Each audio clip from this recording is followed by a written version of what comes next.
Oi, bom dia para você. O Record News Rural está no ar. As exportações brasileiras de carne suína e de carne de frango cresceram e bateram recordes em 2024. As vendas de carne de frango para o exterior teve um aumento de 3% em 2024, em relação ao ano anterior. As receitas com os embarques se aproximaram dos 10 bilhões de dólares. O volume comercializado chegou a 5 milhões e 200 mil toneladas. É o maior volume de exportação já registrado pelo setor. As receitas de exportação também bateram recorde entre janeiro e dezembro de 2024, chegando a 9 bilhões e 900 milhões de dólares, saldo 1,3 maior do que o obtido em 2023. A China foi o maior importador, seguida por Emirados Árabes Unidos e Japão. O Paraná foi o estado brasileiro que mais exportou. E o mercado da carne suína teve um desempenho ainda melhor. O crescimento das exportações chegou a 10% e também registrou recorde em 2024. Levantamentos da Associação Brasileira de Proteína Animal mostram que as exportações brasileiras de carne suína, considerando os produtos in natura e processados, totalizaram 1,3 milhão de toneladas entre janeiro e dezembro, estabelecendo um novo recorde para o setor. As receitas das exportações anuais do setor superaram pela primeira vez o patamar dos 3 bilhões de dólares. Entre os principais importadores, as Filipinas encerraram o ano assumindo o primeiro lugar, deixando a China na segunda colocação. O nosso maior importador, historicamente, dos últimos 5 anos, caiu 38%. A China importou, nesse ano, 241 mil toneladas, mas foi complementado pelo aumento das importações dos demais países, como o caso das Filipinas, que é o maior importador de carne suína do Brasil, importando 254 mil toneladas, um crescimento de 101% comparado com o mesmo período do ano passado. Mas não foi outro desempenho do Chile, do Japão e de Singapura, que cresceram também nas suas importações e mantiveram com essa capilaridade um grande número de exportação para o Brasil. Mantivemos per capita positivos para o nosso mercado interno, mas acima de tudo colaboramos com mais de 90 mercados mundo afora, sendo o 4º maior exportador e crescendo nessa exportação, ajudando na segurança alimentar. Santa Catarina fechou o ano de 2024 como o maior exportador de carne suína do Brasil, com 730 mil toneladas, seguida pelo Rio Grande do Sul, Paraná, Mato Grosso e Mato Grosso do Sul. O Brasil se tornou o maior exportador de algodão mundial em 2024, mas 2025 deve apresentar novos desafios para toda a cadeia produtiva. A produção mundial está crescendo mais que a demanda. Os avanços nos custos superam os aumentos nos preços de venda para a nova temporada. O petróleo é negociado a patamares abaixo dos registrados há um ano, o que favorece fibras sintéticas. E os contratos futuros da Pluma indicam estabilidade para 2025. Pesquisadores do CPEA apontam também que as cotações no Brasil podem ser pressionadas pela maior oferta, pelo estoque de passagem elevado, pela demanda contida e pelo pouco crescimento da economia mundial. Por outro lado, a alta do dólar frente ao real pode favorecer as exportações. Um tesouro mundial da biodiversidade guardado num cofre climatizado. É o Banco Genético da Embrapa em Brasília, capaz de guardar sementes e plantas que no futuro podem garantir a segurança alimentar do planeta. São mais de 2.000 metros quadrados de extensão. Uma tecnologia de ponta. Mais de 1.100 espécies armazenadas. Estamos falando do Banco Genético da Embrapa, uma das maiores coleções de recursos genéticos agrícolas do mundo. Nele tem sementes, mudas, amostras de DNA, esporos e estruturas capazes de gerar vida ou de transmitir características genéticas que garantem a segurança alimentar do Brasil e do mundo.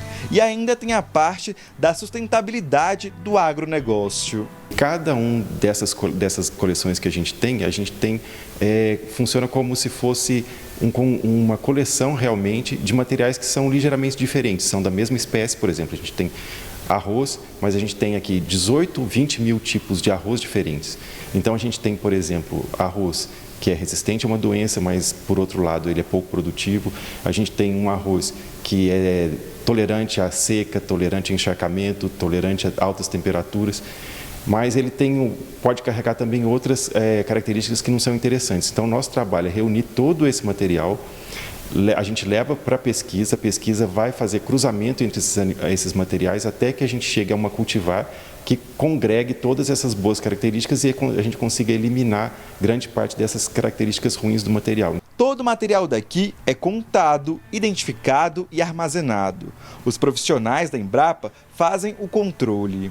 Essa máquina, por exemplo, tem a função de contar semente por semente do que será armazenado pelo laboratório. Este é o cofre da agrobiodiversidade. Aqui são armazenados recursos que serão utilizados em estudos e também no desenvolvimento de novas tecnologias. Nesta câmara fria, por exemplo, as sementes são preservadas em saquinhos, a menos 20 graus Celsius. Aqui a gente tem diversas tecnologias que a gente usa para conservar espécies de plantas, por exemplo. Então, a gente tem desde a conservação de sementes, então a gente faz a secagem dessas sementes, a gente consegue reduzir a quantidade de água que tem dentro da semente e faz o congelamento delas. Então, esses dois tratamentos que a gente faz, a gente consegue maximizar, né, manter essas sementes vivas por muito tempo. E quando a gente fala assim, muito tempo, a gente está falando em centenas de anos. Então, a gente consegue ter sementes vivas aqui, com capacidade de germinar e gerar uma planta nova há 100 anos dentro de uma câmara fria, né? Aqui a gente tem a parte de conservação in vitro, onde as plantas ficam vivas dentro de tubos de ensaio, né? E crescendo normalmente. A gente consegue reduzir a taxa de crescimento dessas plantas. E também, por outro lado, a gente tem esses materiais conservados em tanques com nitrogênio líquido, numa tecnologia que a gente chama de criopreservação. Então, elas ficam mergulhadas em nitrogênio líquido a menos 196 graus e aí elas permanecem ali viáveis também até quando a gente for precisar do uso delas. A Embrapa está preparada para as mudanças climáticas. A agricultura está entre as que mais sofrem com as variações. Para aguentar, é preciso um material forte que tolere essas mudanças. A gente vai ter sérios problemas para produzir a mesma quantidade que a gente produz hoje ou as mesmas espécies nos mesmos locais que a gente produz hoje. Então, a gente precisa de ter esses bancos aqui justamente para ter material diverso, onde a gente vai encontrar materiais que tolerem essas mudanças, essas condições novas de clima que a gente vai ter e agregar essas características ao material que a gente cultiva hoje. Então, a gente vai buscar desde plantas que são tolerantes à seca, tolerantes ao encharcamento, tolerantes a altas temperaturas, com o objetivo de desenvolver plantas que sejam mais tolerantes ou mais resilientes a esse novo cenário de mudanças climáticas que a gente vai passar nos próximos anos. Pecuaristas de Goiás investem numa raça de fácil manejo e que se adapta bem ao clima do Cerrado. O gado tabapuã é um animal dócil e com boa produtividade. O gado tabapuã ele foi desenvolvido por meio do cruzamento do mocho nacional e de raças indianas e se tornou uma referência na pecuária brasileira. Uma das características é que esse gado se adapta muito bem a diferentes condições climáticas. Eu estou aqui na fazenda Domingues do Danilo. A propriedade tem cerca de 210 hectares com 220 cabeças de gado. Seja muito bem-vindo, Danilo. Muito obrigado. Bom dia. Bom dia. Por que você escolheu essa raça, tabapuã? O tabapuã é uma raça muito dócil, é uma raça que é prazerosa de criar, animais que criam vínculo realmente com você, que são animais muito fáceis de criar, com alta conversão de carne, são animais que são muito pesados.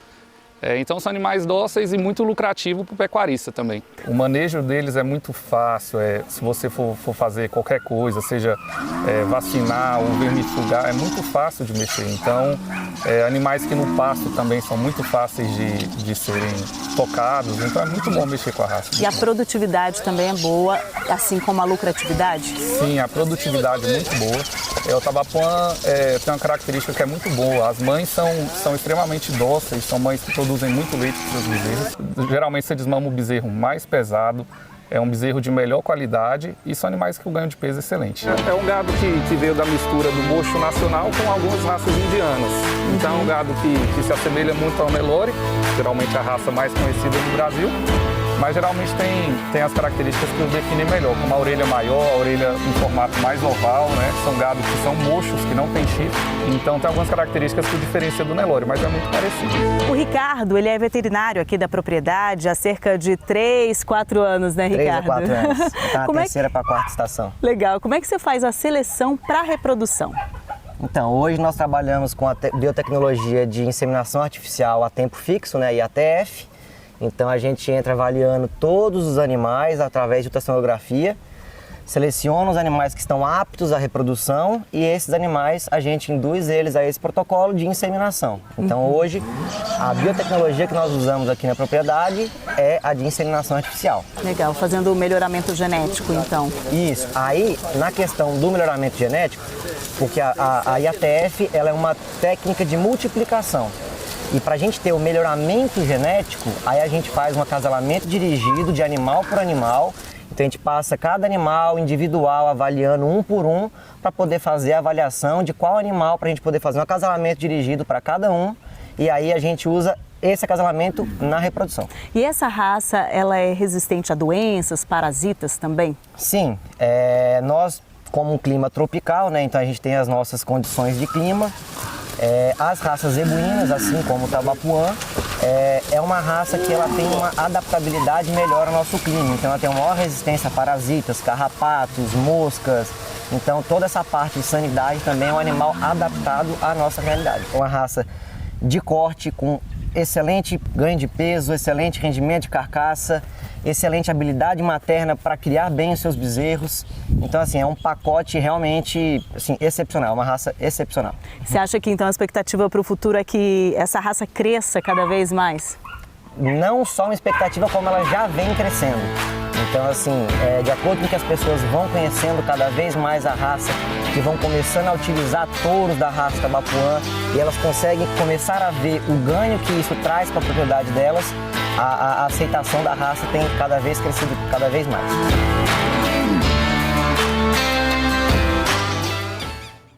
O preço da soja apresenta queda em Mato Grosso neste começo de ano. O preço do grão iniciou 2025 em baixa no estado que mais produz soja aqui no Brasil.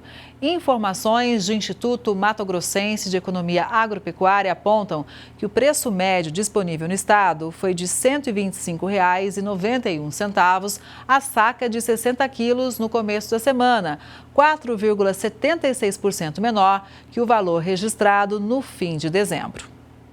Máquinas autônomas controladas remotamente, inteligência artificial, internet das coisas, drones para mapeamento do campo e muito mais. É a tecnologia de ponta da agricultura 4.0. E para tudo isso é preciso acesso à internet na área rural. Mas como está a conectividade nas propriedades, hein? Quem vai contar tudo para a gente é a Paola Campiello, presidente da Conectar Agro, que é uma associação formada por empresas para promover justamente a expansão do acesso à internet nas regiões agrícolas do Brasil. Bom dia, Paola! Seja muito bem-vinda ao Record News Rural. Bom dia, Kelly. Muito obrigada pelo convite. Estou muito feliz de contar um pouquinho o que a gente tem feito no campo para transformar o nosso país. A gente também está feliz em abordar esse tema tão importante, né? Até porque, Paola, acho que muita gente tem curiosidade para saber como é que está o acesso à internet na área rural. E tem um indicador que teve, inclusive, a colaboração da Universidade Federal de Viçosa, é isso? Isso mesmo. Vou contar um pouquinho antes sobre a Conectar Agro, né? A Conectar Agro é uma associação sem fins lucrativos, então é uma missão mesmo nossa de levar a conectividade no campo. Então, nós somos formados aí há mais ou menos uns 5 anos e a nossa ideia realmente é poder promover a conectividade no campo. E uma das nossas pautas é como que está a conectividade no campo, né? Muito se falava, o país tem 10 milhões de hectares cobertos, o país tem 20 milhões de hectares cobertos e, em contrapartida, a gente sabe que a Anatel tem o IBC, o Indicador Brasileiro de Conectividade, mas ele não abrangia as áreas rurais. Então, o que nós da Conectar Agro fizemos? Nós, junto com a Universidade Federal de Viçosa, nós desenvolvemos um indicador com dados públicos, baseado numa metodologia científica, e a gente conseguiu trazer para o nosso país os dados de conectividade do Brasil. E aí, como vocês podem ver, a gente tem apenas 23,8% das áreas rurais conectadas no nosso país. E aí pode imaginar um país de abrangência continental, um dos principais produtores de soja, de cana, de algodão agora no próximo ano, sendo que a gente não tem quase conectividade no país. E quando a gente tem a informação, obviamente, a gente vê o tamanho do desafio, né? Isso mesmo. E aí a gente, avaliando melhor o nosso país, é um país que carece muito de infraestrutura. Então, nas nossas andanças aí pelo país, a gente conseguiu avaliar que em alguns lugares nem infraestrutura de energia elétrica a gente tem. Então, realmente é muito desafiador o nosso propósito aqui como Conectar Agro. E ela foi criada também para que todos possam entender o real benefício da conectividade no campo e como que ele pode impactar no dia a dia do produtor rural, de uma grande empresa ou da sociedade como um todo. Já que você tocou nesse ponto, então vamos falar sobre isso, né? Quais são os principais desafios, né? Quais são os principais impactos para o nosso agronegócio? Eu vejo hoje que o principal desafio realmente é a gente produzir mais na mesma terra. Então, como que eu faço isso hoje? Eu preciso de tecnologia, né? E como que eu utilizo a tecnologia no campo? Com agricultura de precisão. E como que eu utilizo a agricultura de precisão? A base dela é a conectividade. Então, eu levando a internet nas propriedades, eu consigo realmente utilizar todas as aplicações. Eu consigo fazer um monitoramento de uma máquina em tempo real, eu consigo verificar quando que vai ser o melhor momento para eu plantar, para eu colher, para eu pulverizar principalmente, né? Porque se a gente pulveriza, a gente tem que saber qual que é o melhor momento para não poder espalhar todos os defensivos agrícolas. Então, com tecnologia eu consigo fazer tudo isso. E também economizando, né? Porque a gente precisa economizar, e aí quando economiza também, para você ter uma ideia, uma máquina conectada, quando a gente avalia o monitoramento em tempo real, eu tenho uma grande redução de combustível. E o combustível é um dos maiores gastos do agronegócio, né, para o produtor, e também a questão de sustentabilidade. Então, se eu economizo, eu reduzo a emissão de gases aí no efeito estufa e tudo mais.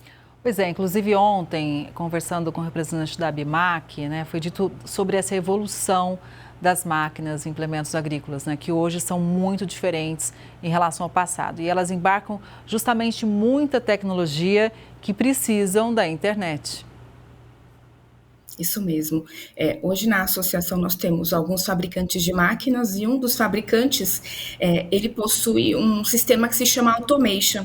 Então a gente pode calibrar como é que eu quero realizar a colheita ou o plantio, principalmente a colheita. Então eu consigo avaliar se eu colho com mais rapidez, se eu colho com maior volume, né, se eu colho com maior cuidado. Então, isso faz total sentido. Tendo tecnologia no campo, a gente consegue produzir muito mais. E tudo isso a gente precisa de conectividade. Então, você pode imaginar o produtor rural avaliando a sua colheita em tempo real, junto com o concessionário, avaliando se precisa diminuir a velocidade da máquina para colher melhor e utilizando os sistemas de automação que as máquinas têm também. Paola, e quais são os resultados de quem já tem essa internet? Por exemplo, uma fazenda conectada, que eu sei que vocês têm como exemplo. Conta um pouquinho desse projeto, né? Qual foi a transformação no campo?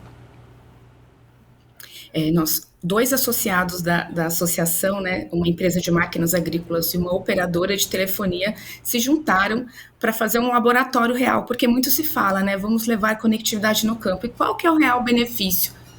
Então, a Fazenda Conectada, ela fica no Vale do Araguaia, na cidade de Água Boa. É uma fazenda com alta produção agrícola de soja. E fizemos a implementação de uma torre de conectividade 4G, então um sinal público que a gente tem na cidade também no campo. E fizemos aqui avaliação de 3 indicadores principais. O indicador de eficiência agrícola, eficiência econômica e sustentabilidade. E com o monitoramento real das máquinas, né, fazendo o ajuste e calibração de máquinas, fazendo a análise e cobertura realmente do plantio e da colheita, a gente conseguiu comparar aí safra a safra, 21, 22 e 22, 23, que hoje 18% da produção rural teve um aumento nessa localidade. Então, você pode imaginar que a fazenda é 18% mais produtiva, ela teve 25% de redução de custo de combustível e ela tem 10% de redução de pegada de carbono. Então, é uma fazenda real, com produção real. E aí, Kelly, eu aproveito, convido todo mundo da Record para ir conosco, né? Se você quiser fazer uma reportagem lá, a gente pode ir lá mostrar realmente o que acontece em tempo real. Agora, nós estamos implementando novas tecnologias para realmente conseguir fazer com que a fazenda seja mais sustentável, que ela produza mais.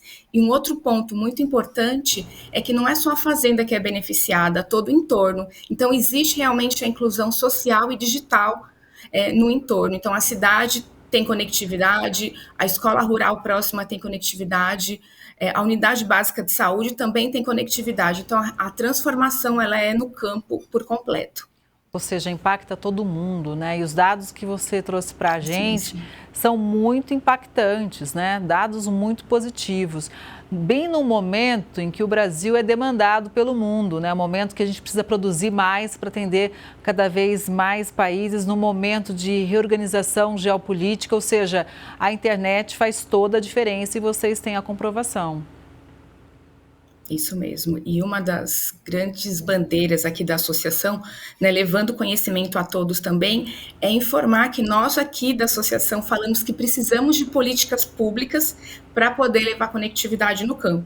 Porque a gente já tem esse primeiro dado importante, que 23,8% das áreas rurais têm cobertura. Então, eu tenho um grande espaço do país aqui que não tem cobertura. O que nós precisamos?